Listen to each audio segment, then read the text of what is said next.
तो बाद में स्टेयरिंग तो घूमेगा ना।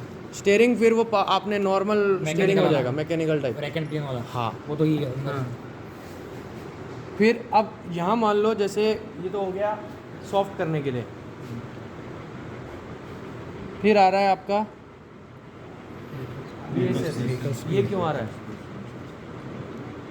भाई, इसका क्या काम है? स्टेयरिंग को सॉफ्ट रखना। मान लीजिए अगर आप हाई स्पीड पे जा रहे हो और स्टेयरिंग सॉफ्ट रह गया और गलती से ही वो आपने मोड़ दिया तो क्या है, गाड़ी पलट सकती है। तो हमेशा स्टेयरिंग में देखना, जब भी आप स्पीड बढ़ाओगे तो स्टेयरिंग हार्ड होता हुआ हो जाएगा। वो हार्ड किसकी वजह से हो रहा है? VSS की वजह से। इसको सिग्नल जा रहा है, फिर ये मोटर को उसी हिसाब से सप्लाई देगा।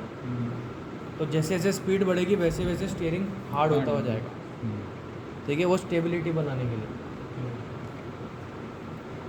फिर के लाइन क्या है? कोई भी मॉड्यूल है, अभी अपन ने स्कैनर लगाया तो स्कैनर में मॉड्यूल दिखा रहे थे, जैसे ECM दिखा रहा था, इमोबिलाइजर दिखा रहा था, वो किसकी वजह से दिखा रहा है? के लाइन की वजह से। तो स्कैनिंग के लिए ये वायर दे रखी है। तो आपकी गाड़ी में जितने भी मॉड्यूल हैं, जैसे ECM आ गया, BCM आ गया, ABS आ गया, SRS आ गया। SRS क्या है? एयरबैग का। जैसे ये ऐसे अलग अलग मॉड्यूल आ गए, ठीक है। तो इनमें से क्या होगा, एक एक वायर ऐसे निकलेगी और सारे आपस में कनेक्टेड रहेंगे और ये डायरेक्ट जाएगा आपके OBD पोर्ट में। ऐसे 16 पिन इसके थे। हाँ, 16 पिन इन सबके नहीं है। हाँ। ये तो एक ही वायर है। हाँ। तो ये वोल्टेज में आता है, मतलब इनके अंदर वोल्टेज चलती है। कितना वोल्टेज चलेगा? 5 से 11 के बीच में, सिग्नल की तरह। और सर इसमें ये तो जितना वो 0.5 जो आपने सेंसर देखे हैं वही 0.5 का सिग्नल आएगा। ये कैसे पहचानने की कि केल लाइन और ये सेंसर लाइन? तो वो तो आपको चेक करना पड़ेगा ना। 5 इसमें भी आ रहे हैं और 5 इसमें भी आ रहे हैं। तो आप कंटिन्यूटी देख लो किसमें, OBD पोर्ट में। OBD पोर्ट में बताऊंगा किस नंबर पिन पे आता है, वहाँ तक कंटिन्यूटी देख लो। ये कोई मतलब नहीं है, ये अगर काट भी दोगे ना आप तो भी वो चलेगा। ये क्यों आ रहा है? सिर्फ स्कैनिंग के लिए। इसको कोई मतलब नहीं है, ये तो अगर आप काट भी दोगे तब भी चलेगा, लेकिन अगर काट दिया तो स्कैनर पे दिखाएगा नहीं। बस ये है, ऐसा नहीं है कि अगर ये कनेक्टेड होगा तो ही ये चलेगा, उससे कोई लेन देन नहीं है। या अगर इनमें से पहचानना है तो सेंसर की कंटिन्यूटी देख लो। सेंसर का सॉकेट खोलो VSS का, यहाँ से वहाँ तक की कंटिन्यूटी देख लो। क्रैंक सेंसर है, क्रैंक सेंसर का सॉकेट खोलो, वहाँ तक की कंटिन्यूटी देख लो। फिर अब ये तो हो गया के लाइन का। टोटल कितने बार है? 1 2 3 4, ठीक है। ये तो आपको मिलेगा ही मिलेगा। फिर इसमें आता है आपका सेंसर। कौन सा सेंसर है?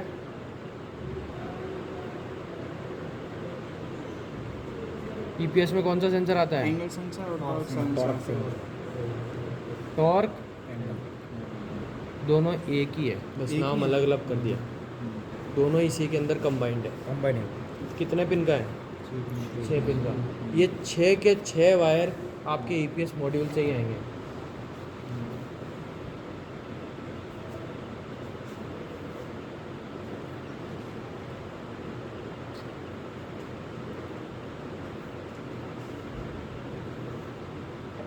इसमें क्या क्या आएगा?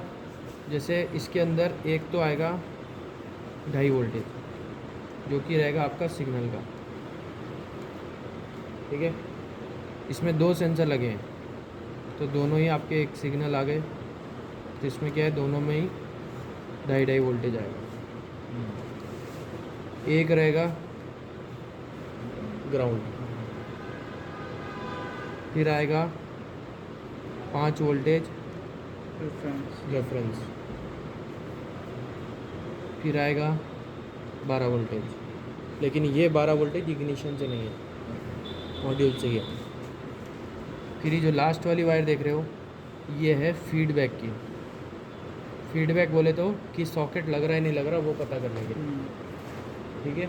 इसमें 2 सेंसर लगे हैं, एक 12 पे चल रहा है और एक 5 पे चल रहा है। दोनों का ग्राउंड शेयर कर दिया और दोनों का सिग्नल अलग अलग है। इसको कुछ भी चेक करना हो तो आप क्या करोगे, सॉकेट खोलना है, 6 के 6 पिन वायरों पे पिन लगा देना है, फिर सॉकेट क्लोज करो, क्योंकि ओपन में क्या होगा, अगर आपने इसको ओपन कर दिया तो आपको कोई भी वोल्टेज नहीं मिलेगा, ना ग्राउंड मिलेगा, ना 12 मिलेगा, ना सिग्नल मिलेगा। कपलर में भी नहीं मिलेगा। कपलर लगा के ही चेक करना है, कपलर लगा के एक बार इग्निशन ऑन ऑफ करना है, उसको रीसेट करना है, तब जाके आपको ये सारे के सारे वोल्टेज मिलने लगेंगे। ठीक है, चलो वोल्टेज तो आ रहा है, मान लीजिए अपन को क्या चेक करना है, सिग्नल ही चेक करना है। सिग्नल में आपको 2.5 वोल्टेज मिलेगा आइडल कंडीशन में, जब तक आप उसको ऑपरेट नहीं कर रहे। अब इसमें क्या है, जब आप इसको ऑपरेट करोगे, जब आप इसको लेफ़्ट घुमाओगे, स्टीयरिंग को जब लेफ़्ट घुमाओगे तो क्या होगा, ये वोल्टेज माइनस में जाने लगेगा, मतलब कम होने लगेगा। जब आप इसको राइट में घुमाओगे तो ये बढ़ने लगेगा, मतलब वही 0 और 5 का ही है, लेकिन इसको बीच में क्या है, 2.5 पे रखा है। तो अगर नीचे जा रहा है तो मतलब लेफ़्ट घुमा रहे हो, और अगर ऊपर जा रहा है तो मतलब राइट घुमा रहे हो।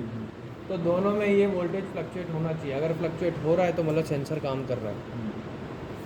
ठीक है, ज़्यादातर आपका ये सेंसर और ये मोटर दोनों पास में ही रहेंगे, यहाँ पे अभी दिखा दूंगा मैं आपको। और ये जो मॉड्यूल है ये कहाँ मिलेगा, अंदर जो आपका पैनल आता है बीच वाला, उसके वहीं पे मिलेगा आपको। ठीक है, इसमें कहीं भी कोई प्रॉब्लम आएगी तो इसमें एक और वायर है, इसमें एक और वायर जाएगी जो कि आएगी आपकी EPS लाइट की। हाँ, अगर आप इसको सॉकेट खोल के, जैसे ये सॉकेट अलग है, ये सॉकेट अलग है, ये सॉकेट अलग है, ठीक है। इसको अगर आप ओपन में चेक करते हो, जैसे इसका सॉकेट खोल के चेक करोगे तो इसमें आपको 12 वोल्टेज फीडबैक आएगा। कहाँ से, क्लस्टर मीटर, मतलब जो लाइट है अंदर उसको पहले से ही 12 वोल्टेज मिला हुआ है, नेगेटिव ये पास कर रहा है।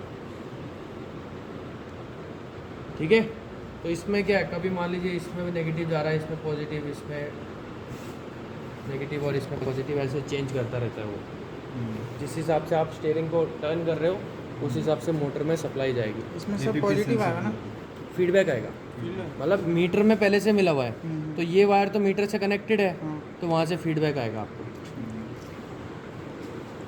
ये दोनों कपलर हो गया और ये अलग से वायर आता है। ये ज़्यादातर कंबाइन भी मिल सकता है, वैसे तो ये भी अलग आएगा। मतलब देखो टोटल इसमें 4 वायर है, 4 सॉकेट आएंगे। एक तो हो गया सेंसर का, एक ये वाला सेक्शन हो गया, एक ये हो गया, फिर एक मोटर वाला हो गया, और ये दोनों सेक्शन आपको मोटी वायर मिलेगी। मोटी वायर। हाँ,